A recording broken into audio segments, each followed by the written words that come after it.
national conference is supposed to be winding down from. How are they going to wrap all of this up? We have another delegate. He joins us from our studios in Abuja. Well, he's the national chairman of the Labour Party, Chief Dan Nwanyanwu. Morning, and thank you for joining us today on the program. About the conference, because, I mean, towards the end, we understand that, yes, there was that big debate, big disagreement, argument with the delegates about that derivation principle. What's going on with that? I mean, where are we now on that matter?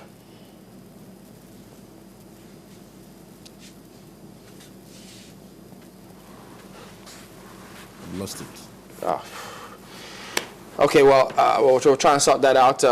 Chief Dan can't hear us at the moment. Can you hear us? Yeah, I can hear you now. Okay, what can you tell us about that argument about the derivation? Where are we now on that matter? I can hear you now.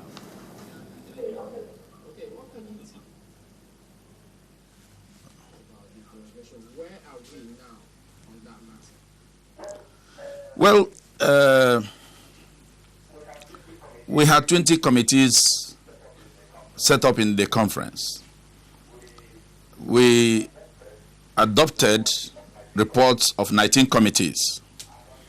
And on the committee on derivation, there are so many recommendations in that report. And we agreed on all but one.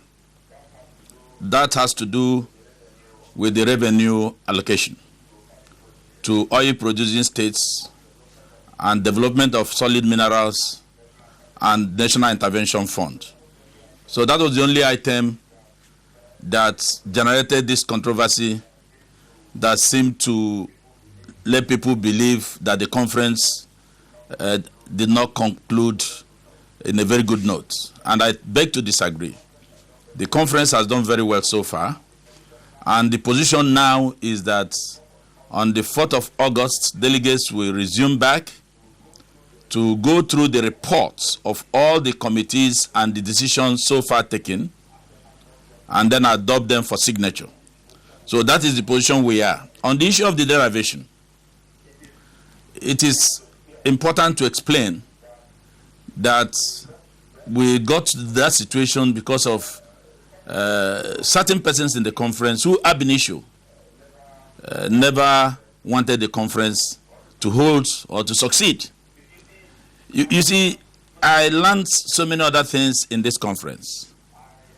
I have come to realize that majority of Nigerians, some Nigerians who we have held in high esteem, who in the past have occupied very top positions, are not actually what we think they are. It is very unfortunate. Most of them are not patriotic. Most of them are being driven by primordial, mundane sentiments. Most of them don't think about Nigeria. And here we have a situation, a conference was convened for us to look at those areas that we have not done well. The truth of the matter is that the country we're operating today, the system we're operating today, have not moved us forward. And it can never move us forward.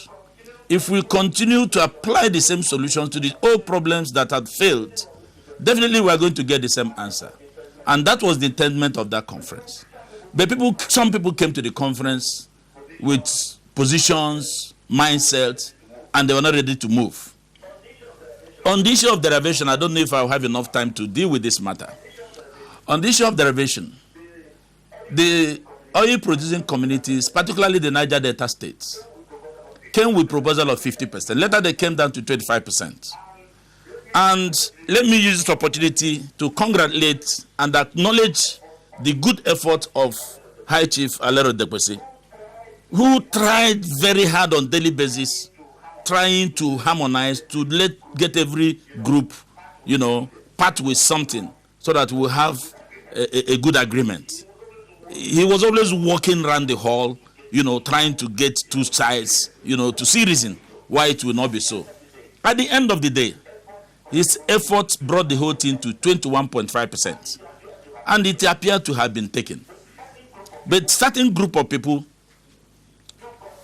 took us from their governors, those who were moved by factors outside the conference rather than what and the facts before them in the conference.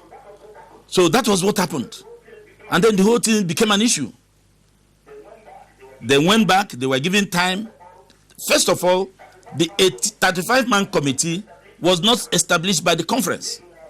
These were patrons who felt they should, intervene. Along the line, that was brought to the attention of the conference, and the conference now adopted that committee and said, okay, go and look at it. We gave them 2 hours, they could not reach agreement. We gave them an hour until it got to that point. So what happened? Strenuous issues started coming in. Governors started calling. I became devastated with so many other delegates. Anyway, we ran away from the issue by passing the buck, which I see to be act of cowardice on the part of the conference.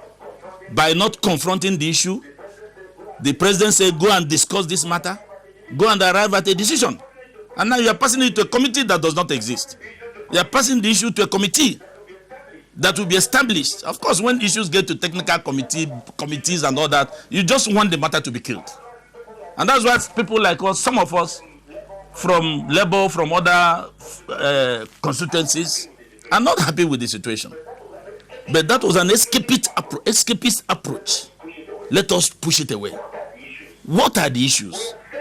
We are saying that the devastation in the oil-producing communities have not really been addressed by what we have now. What do we do as a nation? Some people said status quo. In fact, these same people came to the conference on the issue of status quo.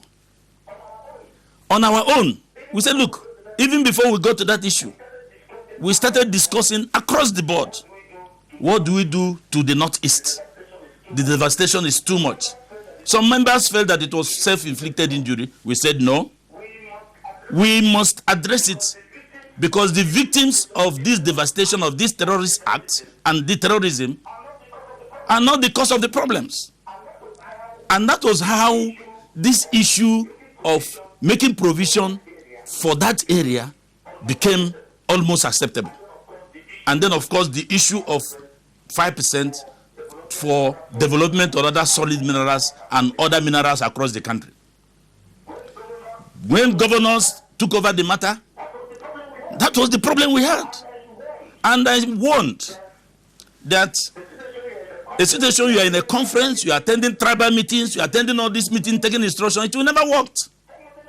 Somebody like me, for example, I refused to attend any tribal meeting because I didn't want anybody to indoctrinate my head at the venue of the conference. I wanted to look at issues patriotically as it will benefit Nigerians. And most people did that in the conference. But the situation where certain delegates were delegated from outside. That's why my position was very clear. Conference has taken a position, referred to technical committee. By our rules, we will not go back to that. But that doesn't mean that I have accepted it. I don't believe in it. And as far as I'm concerned, the conference exercised act of cowardice by passing the buck to a technical committee that does not exist.